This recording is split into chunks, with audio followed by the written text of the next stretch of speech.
Well, first of all, we didn't really get the option of Canyon Creek. Nope.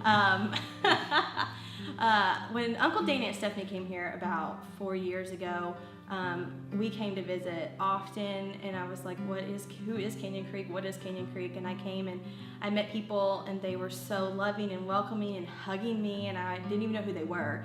And throughout that, I just slowly just started coming back around to visit, and it became almost like my home church, and I started referring to it as my home church. Even when I was thousands of miles away, I was like, that's my home church. I gotta go home just, to Canyon.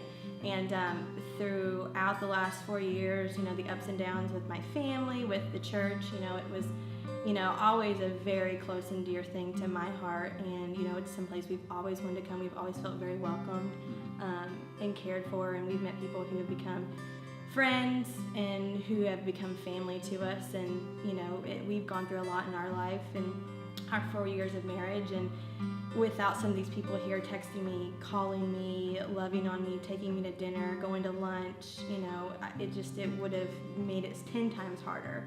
And so it was about the people here, and that's why we're here for Canyon Creek. I grew up in Arkansas and actually went to school in Missouri and came in contact with Canyon Creek probably, 7 years ago. Got to meet the former pastor and some people on staff. And even had a guy I went to school with intern here. So I knew a lot about Canyon. I'd heard a lot about the people, but I'd never really experienced it until we'd come down to visit, and just fell in love with the people.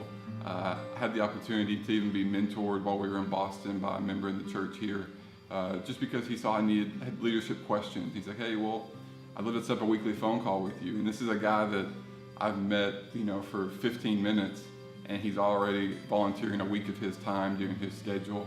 And it's just kind of one example of what we experienced, and it just caused us to realize, man, that people really care.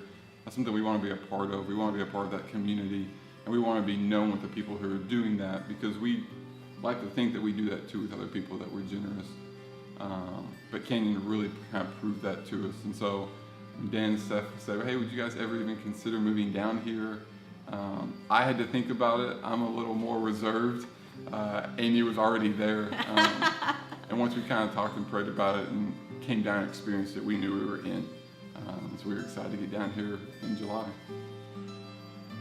I think the reason to be a part of Canyon Creek, it's a beautiful building, it's a nice facility, it's got a lot to offer, but I think when you look right into it, it's the people. The people are what makes Canyon Creek what it is. It's the people that love you unconditionally, who are always supportive, always there.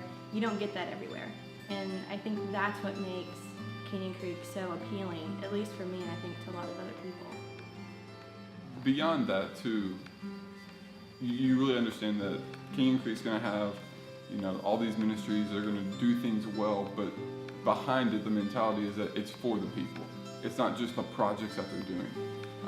So you'll see graphics and stuff up for series, but people aren't doing that simply because they want to have stuff that looks good, but they're doing it so that maybe it appeals to other people, so they come in. So the mentality and the philosophy is all about people, and it's reaching people. And that's what we want to be a part of. We are the Zieglers. And we're surrendered, holding nothing back.